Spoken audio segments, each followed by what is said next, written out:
how do I recharge my spiritual battery? Where is my spiritual energy refreshed in order for me to meet yet another week of temptations and trials? This was the topic on the table for Pastor John earlier in the year when he was ministering in Belfast, Northern Ireland. This is a tremendous clip, and I wanted to make sure it was shared with you in the podcast. There's a story to come shortly, and for that, you need to know two other people. You need to know Chuck Stedham, who is the longtime worship leader who served along Pastor John, and you need to know Tom Steller, a longtime co-pastor with Pastor John. There will be a scene in a moment with Chuck on stage leading musical worship and Tom to Pastor John's side during musical worship. Here now is Pastor John talking about how we recharge for the Christian life, which is really a celebration of corporate worship. Have a listen. The reasons that corporate worship, singing, praying, responsive readings, confessing our sins, preaching, is so uniquely powerful. I want to use a superlative here. That's risky because God shows up superlatively in one-on-one moments and you yourself alone with Him moments, and any one of those can be exquisite power. But on the whole, I would say my sweetest communion with God happens with Chuck. I mean, Chuck is a symbol when I say that. I don't mean, but he was the leader in those moments. And so what I mean is corporate worship, singing. Now, why is it? I've tried to, it just is. I think it is because I was made for this, and you were too. You may be resisting it for all kinds of reasons, but you were made to see and savor God with His people in the manifold ways of corporate worship. That's what you were made for. And therefore, when you are experiencing it, you are experiencing something of the end for which you were made. And that's deeply satisfying. So that's one reason. Here's the second one that I've watched in myself. Corporate worship becomes not only an awakening of affections that I did not bring into the service. I'm coming there to feed on what God is doing in that moment, on the truth there and on the beauty of our songs. So I'm being awakened to be who I am, being awakened to know God, love God, delight in God, be satisfied in God by song and the truth of the songs and the beauty of the songs. There's something about profound biblical truth about God mingled with beautiful tunes that is uniquely effective in the soul of a human being. It's unique. It just is. And so that happens. Here's the third thing. I can remember moments. Here's Tom Steller, who was with me for 33 years, to my left, and Tom was saved in the Jesus People movement. He's been a hand lifter from the day one. I had to be converted because I grew up in you know what. And so I'm sitting there singing, going through the motions, because that's what happens. You just lose. It doesn't always click, right? You're just going through the motions, and my eyes glance over, and Tom is like this.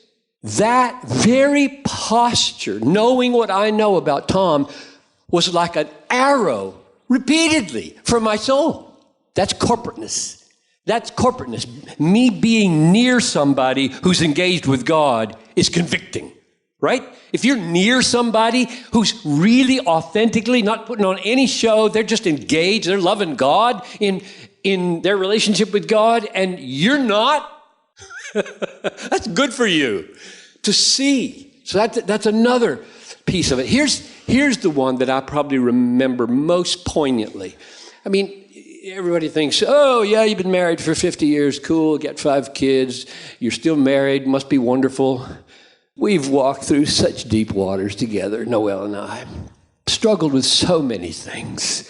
Kid problems and marital problems in and out of counseling, maybe for 33 months total over our 50 years, and trying to love each other better, not hurt each other with what we do or say. And so I'm a pastor, right? We're talking about 33 years of sitting on the front pew with about 500 or 600, 700 people behind me, and I'm going to preach in a few minutes, and I'm singing, and this is the worst week of our marriage, right? What do you do? How do you carry on? How do you not be a hypocrite?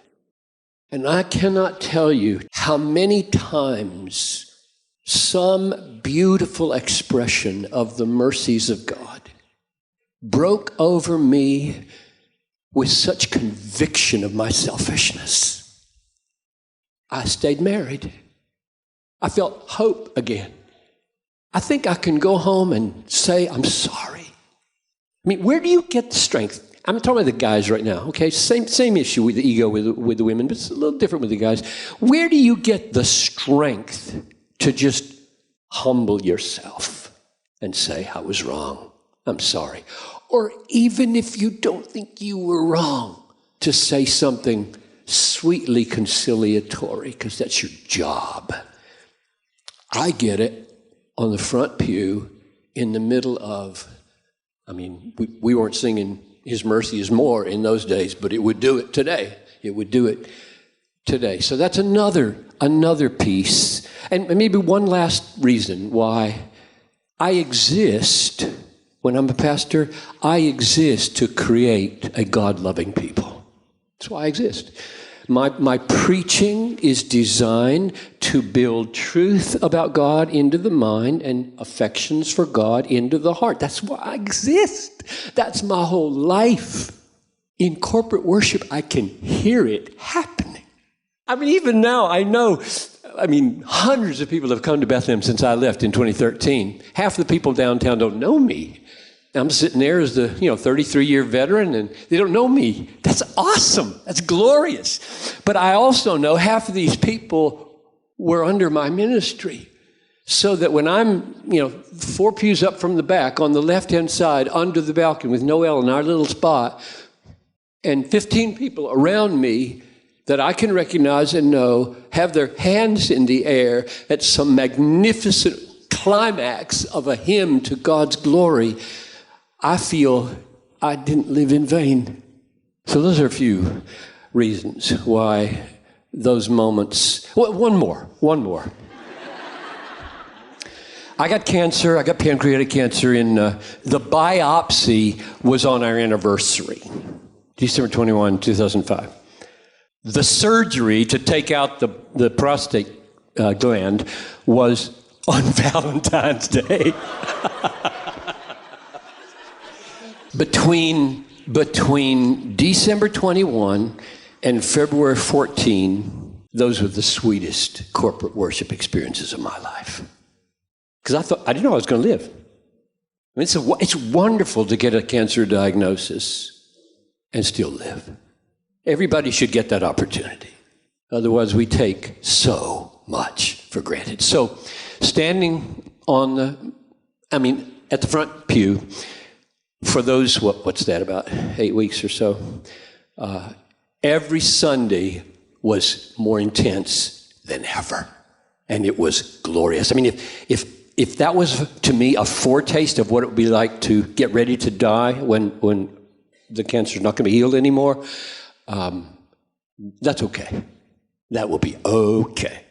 Incredible reminder of the eternal things happening in hearts on Sunday mornings in musical worship. And just a great reminder of what Sunday morning represents for the people worshiping around us. There's just a lot happening in hearts as God recharges, confronts, builds up, and prepares people for a week of news that's unforeseen. It's really amazing what's happening in that room together.